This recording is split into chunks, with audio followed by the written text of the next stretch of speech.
Well, there we go. That was the police. That was the police. Not actually coming into the studio, although they'd probably like to shut me down. But one of my all-time favourite drummers as well, and probably Richard, who's on Zoom with us at the moment, Richard Colburn, probably one of his favourite drummers as well. Is he up there for you then? Oh, for sure, yeah. I mean, because he had that sort of youthful, sort of punk attitude, but with like it was that kind of reggae thing that he did. You know, the halftime stuff. Oh, just yeah. He kind of played in a kind of different way to most drummers doing that type of thing around then. You know, he had definitely his own signature.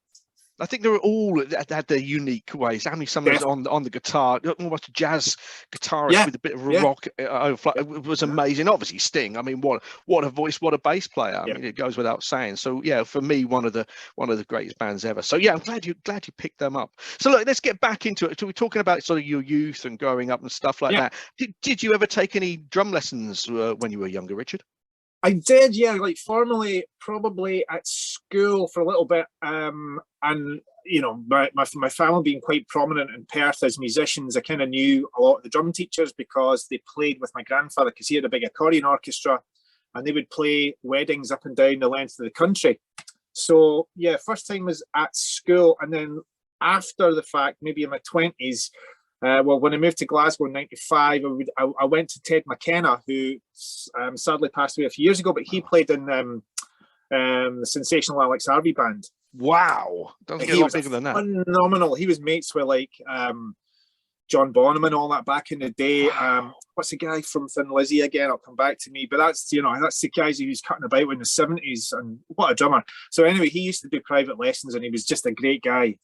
So I kind of went to him briefly, but I actually, you know, I started taking lessons again online. There's a guy called Bruce Becker who Freddie Gruber's like a very, very, very famous old American teacher, died a number of years ago. He's like the Yoda of drums, and he was one of his disciples, kind of thing. Wow. So I kind of started taking lessons with him, and there's so much great stuff online, you know, and you know, that's good. There is. Well, talking about teaching, I did hear a rumor that you're a drum teacher as well. Is that the case? Yeah, I just started up. You know, just through mydrumlessons.co.uk, who are fantastic. So I have a drum room which I'm sitting in now in our studio, and I thought, well, I've got all this experience and know-how and doing different things over the years, whether it be live and studio and so on and so forth. I might, you know, it'd be great to get into teaching. So, yeah, that's what I've kind of starting to do now. So, I do lessons face to face. I'm about to start to do online lessons if anybody's interested at all. The address is mydrumlessons.co.uk/Richard Colburn. That's COLBURN. Okay, so let me just get that again. So my drum DRUM lessons LESSONS. .co.uk because we're in the UK. /Richard Colburn. Yeah, that's the very one. Fantastic stuff. Fantastic stuff. If you go to the main site for mydrumlessons.co.uk, there's a lot of information on that there, and you can start moving forward. Brilliant. I love it. So people from Norfolk don't have to go all the way to Glasgow every week to have a famous drummer teach them. They can just get online and take their lessons from there. That is amazing. So people, you want drum lessons, you know where to go now. mydrumlessons.co.uk.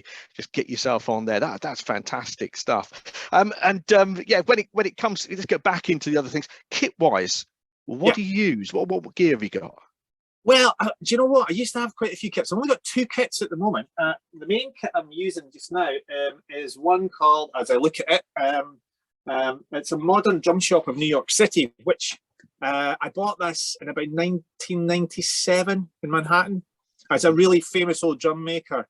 I forget his name off the top of my head, but anyway, as I normally forget things. But he used to build a lot of jazz kits for a lot of jazz drummers. Bernard Purdie had a few of those. He sold a lot in Japan. A lot of Japanese jazz drummers, for some reason, love these kits. But anyway, I was in doing a gig in New York back then, and I walked past this warehouse on West 46th Street, which is like the music street, like the Denmark Street of New York. All like Manny's and all these famous music stores are on the street. There's a little plaque on the wall, and it says, Modern Drum Shop of New York. Well, that's intriguing. So it's up 2 flights of stairs, up I go. It's a big warehouse, and these amazing drum kits just all over this warehouse, just set up. And I sat down at this drum set, and it was second hand. Somebody had ordered 3 kits and they only took 2 kits, and there was 1 left over. So effectively, it wasn't really played, but it was, you know, it was second hand, so to speak. So it was pretty cheap at the time, and I bought it and I sent it over to Glasgow, and I've used it on so much, mostly everything actually. I still take it on the road, although I'm thinking it's, you know, the rigors of the road. It's an older kit. You know, you don't want to push it too much, but I've had it on the road for years. In the studio, it just sounds amazing, and you can tune it, and it's very versatile with its tuning as well. You can make it sound big, you can make it sound jazzy, you can, you know, do a lot of stuff with it. Oh, look, we're going to hear you playing drums in a second, but before we do, not live. I just want to, yeah, we're not live. Well, maybe we could, yeah, I want to talk a bit Snow Patrol. You know, one of the biggest bands, and you know, especially chasing cars and stuff. Like everyone knows about that. But I know you had a lot to do with them in the earlier days, even before they were called Snow Patrol. So how did you get the gig?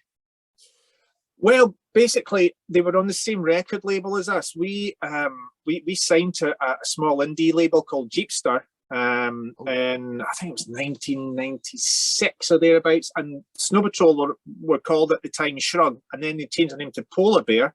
Polar Bear, yeah, who were already on Jeepster. So we joined, and they're from Belfast. So we kind of signed up to the label, and they didn't have a drummer at the time. So I kind of, you know, because they were label mates, became friends with them and said, listen, would you mind helping us out by playing drums just now until we can get another drummer?